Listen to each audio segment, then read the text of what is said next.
Ja, en 'n lekker hartlike goeiemôre vir jou. En toe is jy nou nog steeds hier, né? Ek het eintlik nie anders verwag nie, hoor. Ekskuus tog. Ek bedoel niks lelik nie. Maar ja, die woord is baie duidelik dat net God alleen die uur weet en die tyd weet. En wat het jy gister alles gedoen? Het jy gebraai of het jy daai goed waarvoor jy nooit tyd kry nie, gaan aanpak? Het jy klaar gekry?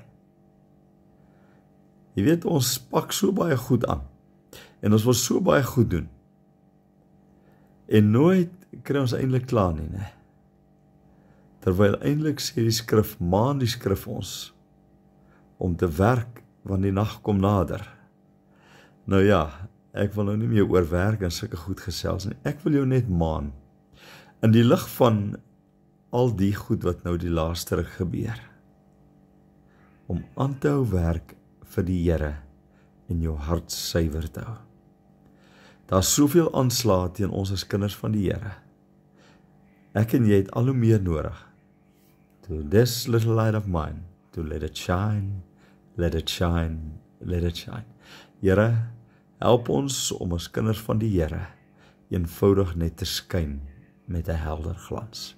Amen. Jy moet 'n baie lekker dag hê, hoor. Gaan geniet hom. Bye bye.